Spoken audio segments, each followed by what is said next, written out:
नमस्कार दोस्तों, उत्तर प्रदेश के मुख्यमंत्री योगी आदित्यनाथ ने आज लखनऊ में आयोजित एक भव्य समारोह में आयुष चिकित्सा अधिकारियों को नियुक्ति पत्र वितरित किए। इस अवसर पर उन्होंने कहा कि राज्य सरकार पारंपरिक चिकित्सा पद्धतियों को बढ़ावा देने और स्वास्थ्य सुविधाओं को मजबूत करने के लिए प्रतिबद्ध है। मुख्यमंत्री ने अपने संबोधन में कहा कि आयुष चिकित्सा प्रणाली भारतीय परंपरा का एक महत्वपूर्ण हिस्सा है। हम इसे आधुनिक स्वास्थ्य सेवाओं के साथ जोड़कर एक व्यापक और प्रभावी हेल्थ केयर सिस्टम विकसित करना चाहते हैं। उन्होंने बताया कि सरकार प्रदेश के ग्रामीण और शहरी क्षेत्रों में आयुष केंद्रों की संख्या बढ़ाने जा रही है, जिससे होम्योपैथी, आयुर्वेद, योग और प्राकृतिक चिकित्सा को अधिक से अधिक लोगों तक पहुंचाया जा सके। मिशन रोजगार के अंतर्गत आयुष और गृह विभाग के इस नियुक्ति पत्र वितरण कार्यक्रम में मंच पर उपस्थित प्रदेश सरकार में मंत्रिमंडल के मेरे सहयोगी आयुष मंत्री श्री दयाशंकर मिश्र दयालु जी, प्रदेश के मुख्य सचिव श्री मनोज कुमार सिंह जी, पुलिस महानिदेशक श्री प्रशांत कुमार जी, प्रमुख सचिव गृह श्री संजय प्रसाद जी, प्रमुख सचिव आयुष श्री रंजन कुमार जी, अपर पुलिस महानिदेशक तकनीकी सेवा श्री नवीन अरोड़ा जी, आज के इस समारोह में उपस्थित शासन से जुड़े हुए सभी हमारे वरिष्ठ अधिकारीगण और जिन्हें अपने नए जीवन के लिए आज नियुक्ति पत्र प्राप्त हो रहा है, ऐसे आयुष, आयुर्वेद, होम्योपैथ और अन्य विधाओं के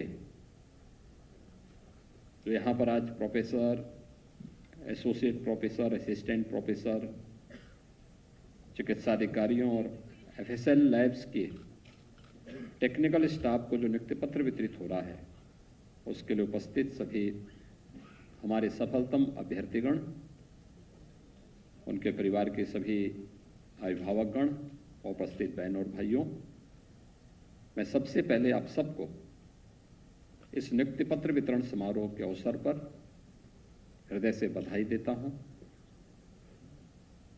यह नियुक्ति पत्र वितरण का समारोह ही अपने आप में शासन की मंशा को, शासन की द्वारा अपनाई गई शुचिता और पारदर्शिता का एक उदाहरण है। आदरणीय प्रधानमंत्री जी की प्रेरणा से पिछले 8 वर्ष में सरकार ने लगभग 8.5 लाख सरकारी नौकरी प्रदेश के युवाओं को प्रदेश के अंदर दी। अगर ये 8.5 लाख नियुक्तियां प्रदेश के अंदर शुचितापूर्ण तरीके से नहीं होती तो सभी मामले न्यायालय के अधीन गए होते और एक भी नियुक्ति की प्रक्रिया पूरी नहीं हो पाती। आज यहां पर हम लोगों ने आयुर्वेद से, होम्योपैथ से जुड़े हुए और आयुष के अन्य विधाओं से जुड़े हुए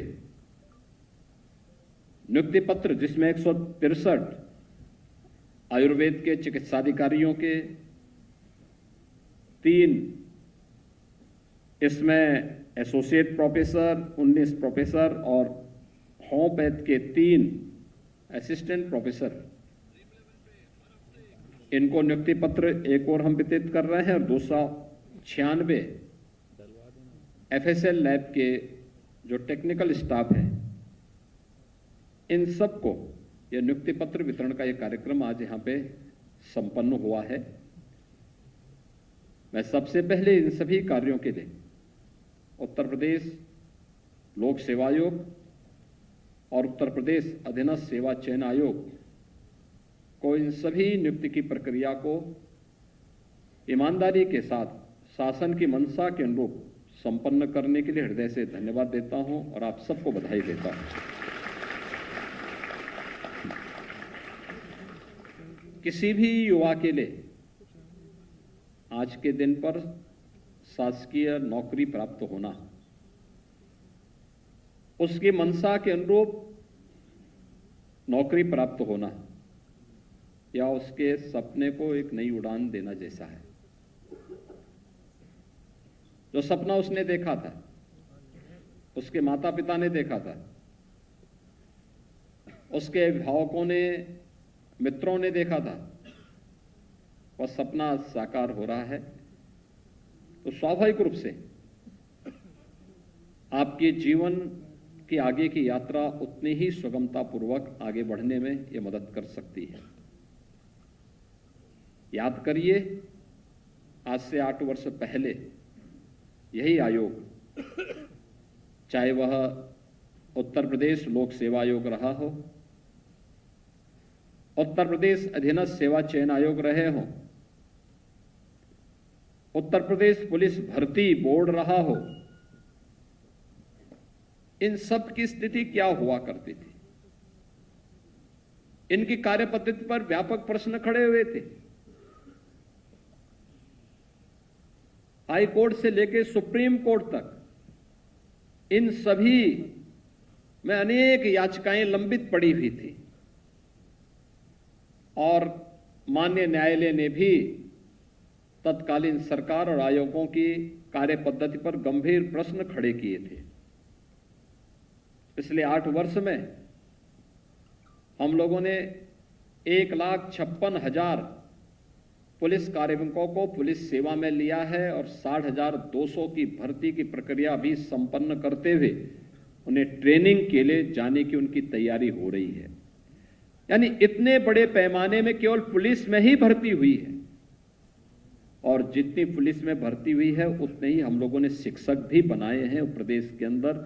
इसी दौरान अन्य सभी विभागों में नियुक्ति की प्रक्रिया को इसी तत्परता के साथ आगे बढ़ाने का कार्य हुआ है और आज उसी का परिणाम है कि जब अच्छे और प्रशिक्षित दक्ष कार्मिक किसी शासकीय सेवा का हिस्सा बनते हैं या किसी प्रतिष्ठान का हिस्सा बनते हैं, किसी भी सेवा का हिस्सा बनते हैं, उसकी कार्य पद्धति में उतनी ही तेजी देखने को भी मिलती है। यह वही प्रदेश था 8 वर्ष पहले जो बीमारू कहा जाता था, क्योंकि उस समय बीमारू राज्य नहीं था, बीमारू तत्कालीन व्यवस्था थी, तत्कालीन सरकारों की कार्यपद्धति बीमार थी और इसलिए वो अनिर्णय का शिकार थी, कोई रिजल्ट नहीं दे पाती थी, समाज का हर तबका उससे तबाह रहता था।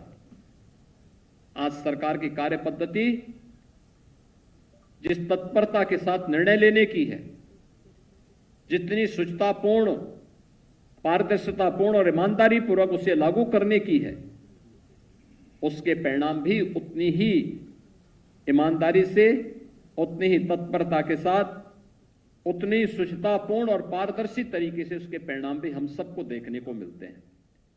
और यही परिणाम आज नए भारत के, इस नए उत्तर प्रदेश का निर्माण कर रही है।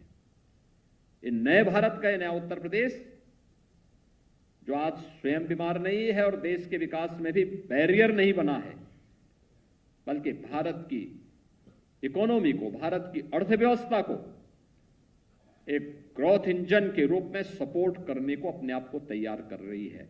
और यही तो प्रधानमंत्री मोदी जी की मंशा थी कि उत्तर प्रदेश देश की आबादी का सबसे बड़ा राज्य है। उत्तर प्रदेश देश के विकास में एक सहायक के रूप में खड़ा हो। और मुझे बताते हुए प्रसन्नता है कि हर एक क्षेत्र में उत्तर प्रदेश ने इन 8 वर्षों में जो सफलता प्राप्त की है, उन अच्छे कर्मचारियों की नियुक्ति, जो कर्मचारी पहले, जो अधिकारी और कर्मचारी पहले से थे, उनकी कैपेसिटी बिल्डिंग के माध्यम से उन्हें आगे बढ़ा करके, प्रोत्साहन दे करके आज जो परिणाम हमारे सामने है, आज हर एक क्षेत्र में उत्तर प्रदेश आगे बढ़ता हुआ दिखाई दे रहा है। महाकुंभ की सफलता, जिस भी विभाग के कार्मिक वहां तैनात थे, जो भी आया देश और दुनिया से, सबने उसकी तारीफ की, सबने कहा कि बहुत अच्छा था। और केवल एक उसके लिए नहीं, स्वाभाविक रूप से पब्लिक का संवाद आम जन जिन सेवाओं के साथ जुड़ा हुआ है उसकी तारीफ करेगा, लेकिन जिस क्षेत्र में जाते थे, जैसे ही वह कुंभ के क्षेत्र में पहुंचता था, सफाई उसको अच्छी दिखती थी, पुलिस का व्यवहार अच्छा दिखता था,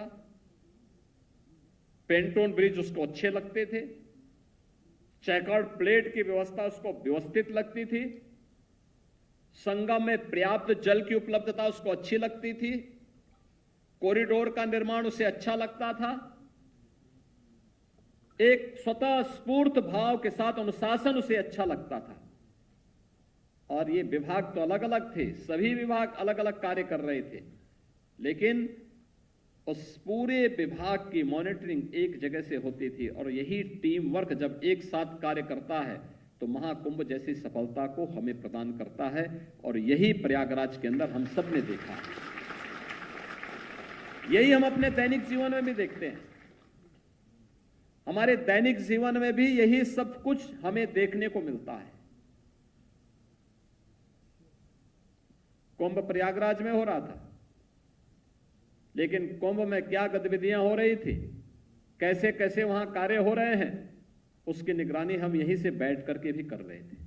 क्योंकि आज टेक्नोलॉजी इतनी आगे बढ़ चुकी है, अब हर एक गतिविधि को आप अवलोकन कर सकते हैं।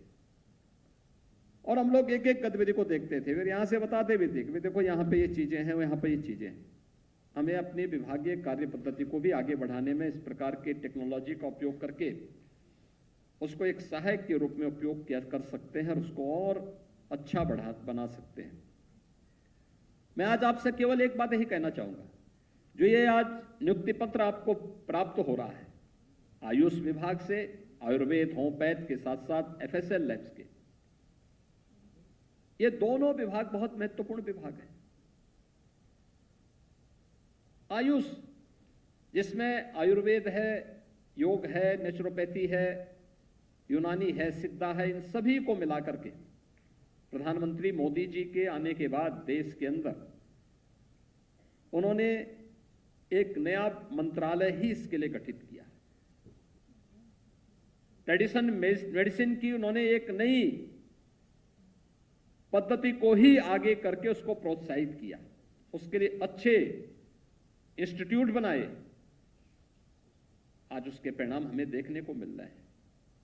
याद करिए, पहले योग कोई व्यक्ति करता था तो लोग उससे घबराने लगते थे, लेकिन आज दुनिया के 193 देश विश्व योग दिवस के साथ भारत के साथ जुड़ते हैं। ये भारत की ट्रेडिशनल परंपरा के साथ दुनिया के मन में आई हुई श्रद्धा का एक नया भाव है। हम जब स्वयं अपने कार्यों के प्रति और अपनी उपलब्धियों और अपनी विरासत पर गौरव की अनुभूति नहीं करते, जब हम स्वयं अपनी विरासत को कोसेंगे तो दुनिया हमारे पीछे क्यों जाएगी? दुनिया तो फिर ये चाहती ही है कि वो अभी हमें कोसे, और यही होता था। पहले भारत की विरासत को कोसना कुछ लोगों के लिए एक गौरव की बात हुआ करती थी, लेकिन आज भारत की विरासत को जैसे ही मान्यता प्राप्त हुई, जैसे ही मोदी जी ने उसको आगे बढ़ाने का कार्य किया, योग की विधा के साथ दुनिया जुड़ रही है और महाकुंभ के आयोजन के साथ दुनिया जुड़ने के लिए आतुर दिखाई दे रही थी।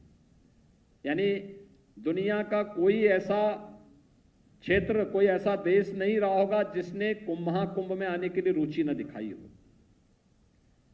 45 दिनों के इस आयोजन के दौरान हम देख रहे थे कि दुनिया के अंदर एक ही न्यूज थी और वह प्राइम न्यूज थी महाकुंभ। महाकुंभ प्रयागराज में, महाकुंभ तो यूपी के एक छोटे से शहर प्रयागराज में हो रही थी, लेकिन दुनिया के अंदर सबसे ज्यादा अगर किसी ने एक आयोजन के बारे में जानकारी लेने का प्रयास किया तो वह सनातन धर्म से जुड़े हुए इस सबसे बड़े आध्यात्मिक और सांस्कृतिक आयोजन को। यानी ये चीजें क्या दिखाती है? ये दिखाती है कि जब हम अपनी विरासत के प्रति गौरव की अनुभूति करके उसके प्रति थोड़ा भी रुचि लेते हैं तो दुनिया उसके प्रति टूट पड़ती है, आह पड़ती है, और यही स्थिति आयुष के साथ भी जुड़ती है। आयुर्वेदिक पद्धति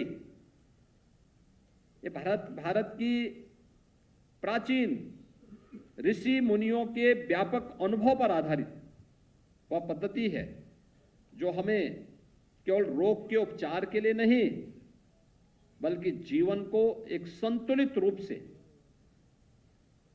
सुरक्षित रखने और हमारे आयु को बढ़ाने में सहायक हो सकती है।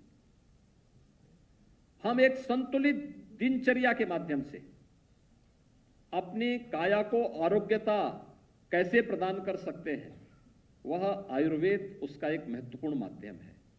आयुष पद्धति उसके एक महत्वपूर्ण माध्यम बन सकती है और हम उसका पालन करें। इसके लिए सामान्य रूप से सरकार ने अलग अलग जनपदों में अनेक कार्यक्रम प्रारंभ किए हैं और हमें बताते हुए प्रसन्नता है कि उत्तर प्रदेश में तो आज के दिन पर हम लोगों ने सरकार आने के बाद एक आयुष विश्वविद्यालय की स्थापना का कार्य हमारा पूरा हो चुका है। वर्तमान में 2114 आयुर्वेद, 254 यूनानी, 1585 होम्योपैथिक चिकित्सालयों का संचालन भी आज उत्तर प्रदेश के अंदर हो रहा है। और लखनऊ पीलीभीत में यहां पर हम लोग आयुष की यहां पे निर्माणशाला का यहां पे उनके निर्माणशालाओं के भी निर्माण की कार्रवाई की अंतिम चरणों में वहां पे चल रही है।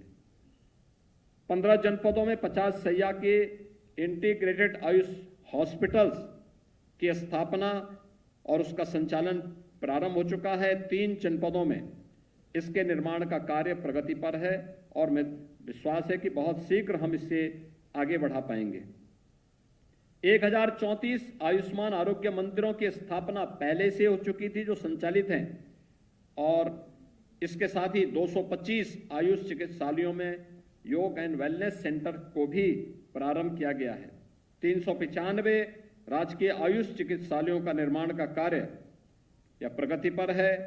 551 आयुष जिसमें आयुर्वेद, यूनानी और होम्योपैथिक चिकित्सालयों को उसके उच्चीकरण की कार्रवाई को भी आगे बढ़ाने का काम हो रहा है। यानी आयुष के क्षेत्र में जो एक कार्य है, आपके पास भी बहुत सारी चीजें देखने को आपको मिलेंगी। याद रखना, हम केवल आयुर्वेद की टैबलेट पे ही विश्वास न करें। बहुत सारी ऐसी पद्धतियां, देसी पद्धतियां होंगी, उसके बारे में भी हमें जानकारी जुटानी चाहिए। तो ये जानकारी मिलेगी आपको पुराने वैद्यों के साथ मिलकर के, गांवों में जो बुजुर्ग हैं उनके साथ मिलकर के, जिसको हम दादी के नुस्खे के रूप में बोलते थे या गांव के किसी बुजुर्ग के द्वारा समय समय पर इस प्रकार की उपचार की पद्धति वहां पर अपनाई जाती थी। उसके पीछे कुछ तो रहा होगा। टैबलेट उसका एक रिफाइंड रूप है, लेकिन हमें उसके बारे में भी जानकारी लेकर के और उस ज्ञान को सुरक्षित करना होगा, देखना होगा कैसे ये चीजें आगे बढ़ सकती हैं। और ये बहुत सारे हमारे दैनिक जीवन में बहुत सारी ऐसी चीजें देखने को मिलती हैं। आप सामान्य रूप से भी देख सकते हैं। मैं एक बात देखता हूं, सामान्य रूप से आप देखते होंगे कि अगर आप किसी गाय को शहर की कोई ऐसी चीजें खिलाएंगे जो चीजें बहुत अच्छी स्वादिष्ट न हो, कोई इस प्रकार की चीजें हो जिसमें सड़ा गला सामान हो या कोई ऐसा खराब सामान हो, खा तो लेगी फूके, लेकिन उसके दूध पे भी उसी प्रकार की महक आपको देखने को मिलेगी। आप मार्केट का चौकर जो बहुत क्वालिटी का ना हो खिलाएंगे, उसके दूध पे इसका असर पड़ेगा। लेकिन अगर उसी गाय को आप अच्छा चारा दे रहे हैं, अच्छा घास दे रहे हैं, अच्छा जो है उसको चौकर मिल रहा है, क्वालिटी का है, आप देखेंगे उसके दूध पर भी उसका असर वहां पे देखने को मिलता है। ये तो आप अपने दैनिक जीवन में भी इसको कभी महसूस कर सकते हैं। आप कैसे अनुभव कर सकते हैं कि जिस खेत में या जिस खेती में फर्टिलाइजर और पेस्टिसाइड को बड़े पैमाने पर डाला जा रहा है, उससे प्राप्त होने वाला अन्न व्यक्ति को बहुत आरोग्य रख पाएगा, यह अपने आप में बहुत बड़ा प्रश्न खड़ा करता है। हमें इसके बारे में लोगों को जागरूक करना होगा। क्या प्राकृतिक खेती इसके विकल्प को प्रस्तुत करके लोगों की बचत का माध्यम बन सकता है?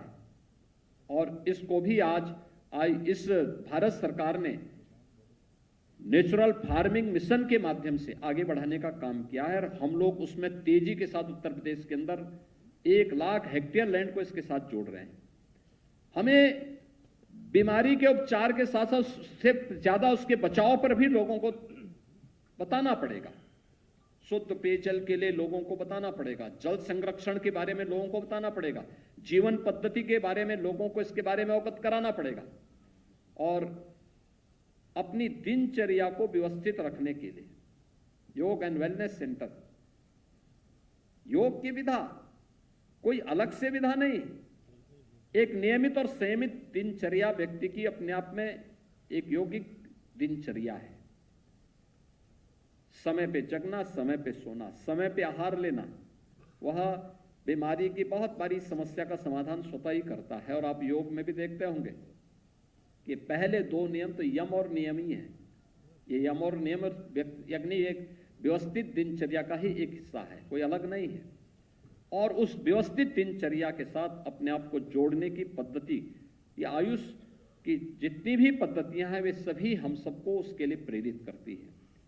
हम लोग अपने अपने स्तर पर इस कार्यक्रम को आगे बढ़ा सकते हैं, और इसीलिए मैं आयुष से जुड़े हुए आप सभी लोगों को, जो प्रोफेसर के रूप में, एसोसिएट प्रोफेसर, असिस्टेंट प्रोफेसर, या फिर एक चिकित्साधिकारी के रूप में जिन्हें आज यहां नियुक्ति पत्र प्राप्त हुआ है, उन सबसे कहूंगा कि नियुक्ति पत्र प्राप्त होने के पहले अक्सर हम देखते हैं कि लोग बहुत बार आते हैं, कहते हैं साहब नियुक्ति पत्र एक बार मिल जाए, और नियुक्ति पत्र मिलने के बाद वे लोग ये मानते हैं साहब ये तो मेरा अधिकार था, अब ड्यूटी ना करना मेरा दूसरा अधिकार हो गया है। तो ये ना होने पाए। याद रखना, जैसा करेंगे वैसे फल पाएंगे। हमें अपने देश के लिए काम करना है, और देश की सेवा नारों से नहीं होती है, भाषणों से नहीं होती है, ईमानदारी के साथ अपने कर्तव्यों का निर्वहन करने से होती है। और कर्तव्य जिस क्षेत्र में आप काम कर रहे हैं, जिस क्षेत्र में आप काम कर रहे हैं, वहां पे अपने कर्तव्यों का ईमानदारी पूर्वक निर्वहन कर लीजिए। कल के लिए मत छोड़िए कोई भी काम।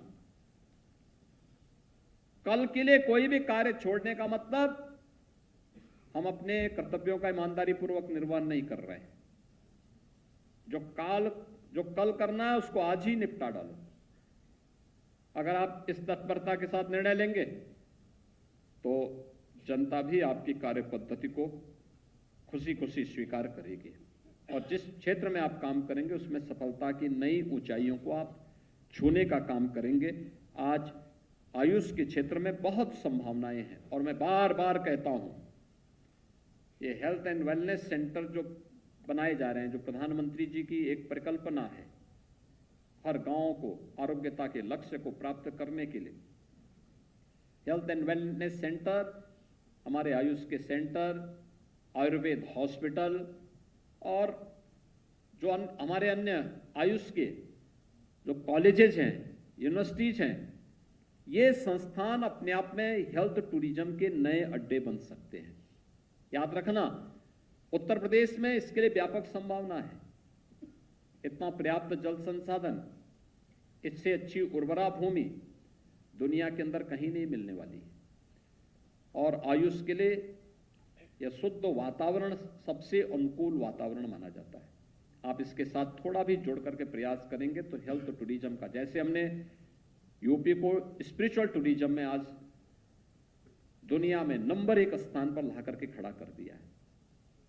ये पहले भी संभावना थी, ऐसा नहीं कि पहले संभावना न रही हो, लेकिन पहले रुचि नहीं थी, इसलिए सरकारों में रुचि का अभाव था।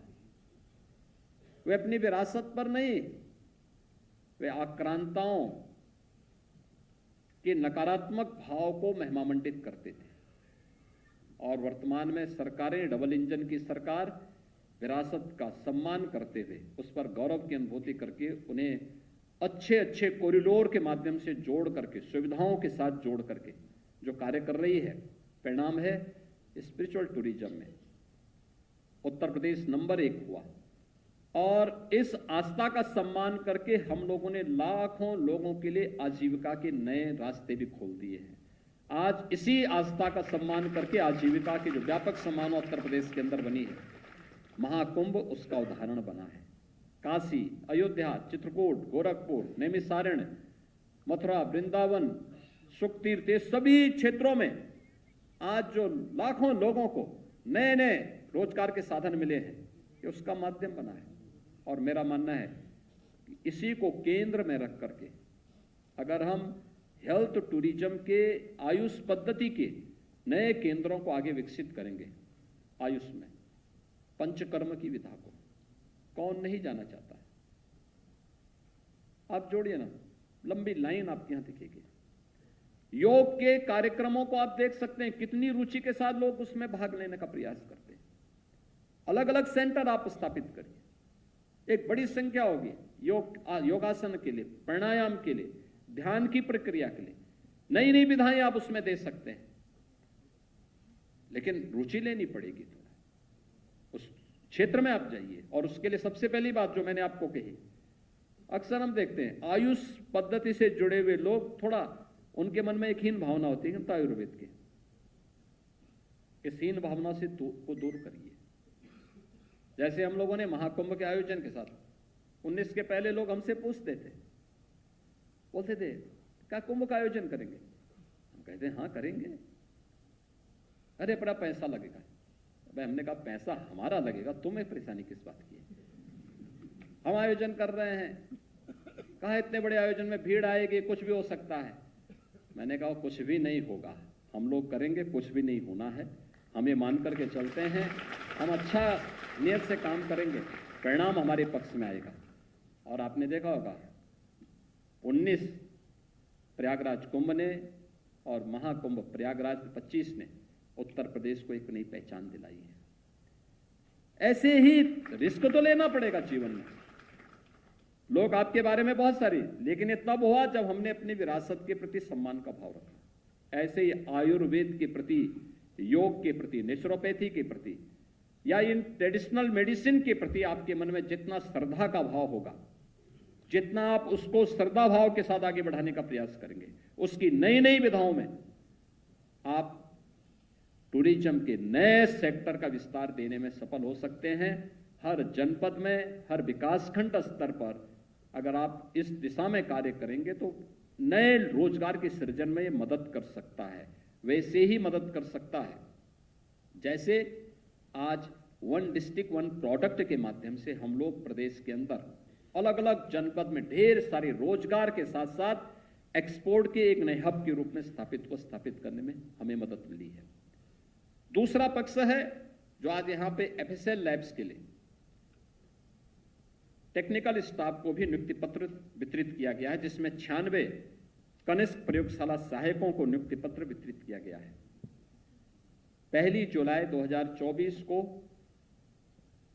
पूरे देश के अंदर 3 नए कानून लागू किए गए हैं और 3 नए कानून में जो सबसे बड़ी भूमिका होने जा रही है वह इन एफएसएल लैब्स की होने जा रही है। और इसी को ध्यान में रख करके हम लोगों ने तय किया था, यानी उत्तर प्रदेश में पहले केवल 4 एफएसएल लैब्स थी, हमने 8 और बनाई, अब 12 हैं।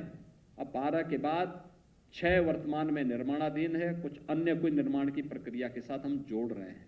हमारा प्रयास है कि हर रेंज स्तर पर, यानी जो वर्तमान में उत्तर प्रदेश का कमिश्नरी का ढांचा है, इनमें तो एफएसएल लैब हो ही, लेकिन साथ साथ इन सबको जोड़ने के लिए हम लोगों ने प्रदेश के अंदर एक Uttar Pradesh state forensic institute की भी स्थापना की है और ये बहुत अच्छा काम शुरू हुआ है। अच्छी दिशा में कार्य करना सुशासन की पहली शर्त है कि हमारे यहां कानून का राज हो, सुरक्षा का एक बेहतर वातावरण हो और कानून का राज स्थापित करने के लिए आवश्यक है किसी भी पीड़ित को समय से न्याय मिले, किसी भी अपराधी को समय पे हम साक्ष्यों के आधार पर कटघरे में खड़ा करें, किसी निर्दोष के खिलाफ कार्रवाई न हो बल्कि किसी दोषी को हम साक्ष्य के आधार पर सजा करा सकें। और इसमें जो सबसे बड़ी भूमिका होने जा रही है वह एफएसएल लैब्स की होने जा रही है। खासतौर पर जो हीनियस क्राइम है, 7 वर्ष से ऊपर की सजा में, जहां पर एफएसएल के साक्ष्य आवश्यक है, वहां पे तत्काल इन कार्यक्रमों को आगे बढ़ाने के लिए हम लोगों ने पहले ही तय किया है कि हर एक जनपद में 2-2 हमारे पास मोबाइल ऐसी लैब हों जिनको हम तत्काल घटना स्थल पर भेज सकें, और इसके लिए सरकार के स्तर पर व्यापक तैयारियां चल रही हैं। लेकिन हमारे पास समस्या यही थी कि टेक्निकल स्टाफ का अभाव रहता था। अब तो आपके पास फॉरेंसिक इंस्टीट्यूट भी उत्तर प्रदेश के अंदर आ चुका है। यहाँ पे डिप्लोमा भी और डिग्री के भी अनेक कोर्सेज प्रारंभ हुए हैं। तो यह एक नया माध्यम है। दूसरा, इनकी कैपेसिटी बिल्डिंग के लिए भी अनेक कार्यक्रम किए जा रहे हैं, और मैं चाहूंगा कि इस दिशा में और तेजी के साथ हम इसको आगे बढ़ाएं, क्योंकि जो भी अगले 10 वर्ष तक जो भी कार्मिक यहां से आएंगे निकलेंगे, जो भी यहां से इस हमारे स्टेट फॉरेंसिक इंस्टीट्यूट से जो भी छात्र यहां से निकलेंगे, उनके लिए नौकरी की देश में और दुनिया में नौकरी की कमी नहीं रहेगी। किसी भी फील्ड में उनके लिए नौकरी की कमी नहीं रहने वाली है।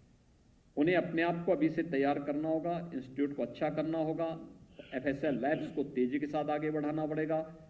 हमें मोबाइल फॉरेंसिक लैब को भी उसको विस्तार देना पड़ेगा, जिससे प्रधानमंत्री जी की मंशा के अनुरूप 3 नए कानून को हम प्रभावी ढंग से आगे बढ़ा सकें। और इसके लिए जो 93 आज यहाँ पर इन सभी जो लैब टेक्नीशियंस हैं, इनको नियुक्ति पत्र भी वितरित किया जा रहा है। उनसे भी मैं यही कहूँगा कि पूरी तत्परता के साथ जांच के अनावश्यक पेंडिंग्स ना हो। लंबे समय तक हम लोग देखते थे, पहले सरकार का कोई विजन ही नहीं था। 5-5, 7-7 साल हो रहे हैं, बस केवल इस भाव में कि वो जांच आ रही है, वहां से लैब ने अभी तक रिपोर्ट नहीं दी है, वेटिंग बहुत ज्यादा लंबा पड़ा हुआ था। सरकार के लिए अन्य कार्यों के लिए पैसा खर्च करने के लिए था, फालतू के राजनीतिक कार्यों में जिसका आम जनता से कोई लेना देना नहीं, उसके लिए पैसे खर्च होते थे। लेकिन जिसमें जनता को न्याय मिल सके, उसको सुविधा मिल सके, उसके लिए उनके पास पैसा नहीं था। और परिणाम यही था कि प्रदेश में कोई भी अच्छी एफएसएल लैब हो सके, उत्तर प्रदेश के जांच के नमूने कहीं बाहर न जाएं, बल्कि उत्तर प्रदेश के अंदर ही वो सुविधा मिले और एक समय सीमा के अंदर ये सभी सुविधाएं यहाँ के नागरिकों को प्राप्त हो सके, जिससे से समयबद्ध तरीके से न्याय मिल सके। इसके लिए जो प्रयास होना चाहिए था, उसका अभाव था। परिणाम हम सबके सामने देखने को मिलता था कि प्रदेश अराजकता की एक नई बाढ़ में बहता हुआ अपने स्वयं के अस्तित्व को खो रहा था। उत्तर प्रदेश की छवि खराब हो रही थी। उत्तर प्रदेश के सामने पहचान का संकट खड़ा हो गया। मैं देख रहा था जब आजमगढ़ का एक नौजवान यहां पे एक टेक्निकल असिस्टेंट के रूप में उनका चयन हुआ। ये वही आजमगढ़ है जहां के नाम पे लोग पहले होटल में कमरे नहीं देते थे, धर्मशालाओं में तो कतई नहीं जगह देते थे, और आज एफएसएल लैब के लिए टेक्निकल स्टाफ में आजमगढ़ के नौजवान का चयन हो रहा है। आज आजमगढ़ में महाराज सुहेलदेव के नाम पर विश्वविद्यालय बन रहा है, विश्वविद्यालय संचालित कर चुके हैं। आज वहां एयरपोर्ट बन चुका है। आज वहां पर चारों ओर से बेहतर कनेक्टिविटी हुई है। यानी पहली सरकार आपके सामने पहचान का संकट खड़ा करती थी, आज की सरकार आपको एक नई पहचान के साथ वैश्विक पटल पर स्थापित कर रही है। जीवन के अनेक क्षेत्रों में आपको आगे बढ़ने के लिए प्रेरित कर रही है।